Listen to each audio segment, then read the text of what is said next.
Hello and welcome, and for my local expert project, I'll be teaching you all about ChiP and how it can be used in real-world applications and has improved science today.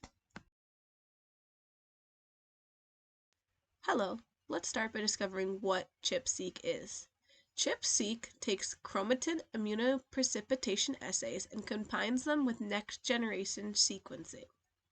It is used to identify genome-wide DNA binding sites for transcription factors and other proteins, as well as histone modifications. Now that we know what ChIP-seq is, let's figure out how it works. The figure to our left outlines exactly what's going on.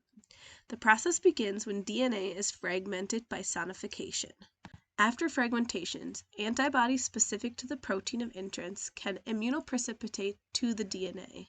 Once this occurs, the DNA is then sequenced on next-generation sequencing platforms, which then can give us reads.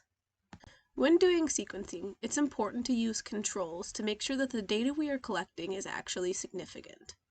The three controls used in this experiment are input DNA that is obtained prior to immunoprecipitation, mock immunoprecipitation DNA that contains no antibodies, and nonspecific DNA using an antibody we are not looking for, such as immunoglobulin G. And these are the three important controls when using ChIP-seq. ChIP-seq has many advantages, especially when looking at ChiP, the older version of ChIP-seq. To start, its first advantage is its base pair resolution. It is greatly improved from ChIP.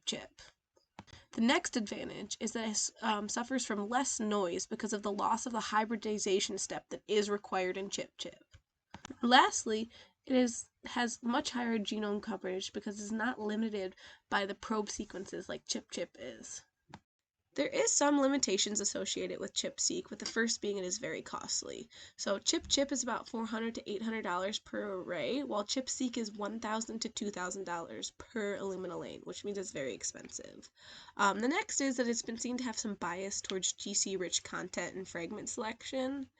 And then lastly, when there is insufficient number of reads, there is loss of sensitivity. But even with all of these limitations, the advantages still outweigh them. The way that ChIP-seq ties into our class is when we look at Module 2. So in Module 2, we're talking all about next-generation sequencing. And ChIP-seq combines chromatin immunoprecipitation with next-generation sequencing. And this shows us how next-generation sequencing can really be used. So it took ChIP and it elevated it to this newer, more advanced sequencing technique.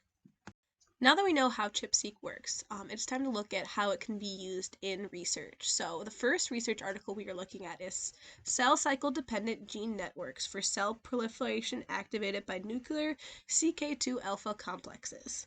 So in this article, they were able to use ChIP-seq combined with other techniques to reveal that CK2 alpha is proximal to transcriptional start sites of active loci in the genome. So if we look at figure 3, it's demonstrating the localization of CK2 alpha in this active site. So without ChIP-seq, we could not have achieved this data. The next article we will be looking at is genome-wide census of ATF4 binding sites and functional profiling of trait-associated genetic variants overlapping ATF4 binding motifs.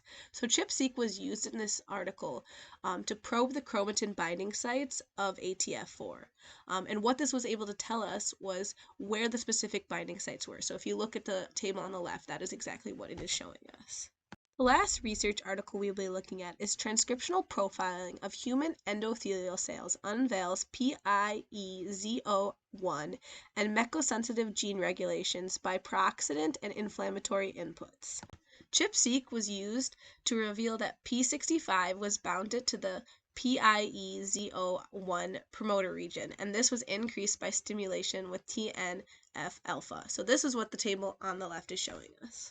In conclusion, we can see that ChIP-seq can be used in a wide amount of studies to unveil numerous different things. And thanks to the advancements of next-generation sequencing, we have better reads that lead to higher quality data and overall has advanced science. All sources that I have used are linked here. For the first 3, these are the 3 articles that I used to show you how ChIP-seq was used, and then the last is where I got a large amount of my information from, as well as I used the Illumina website as well. Thank you.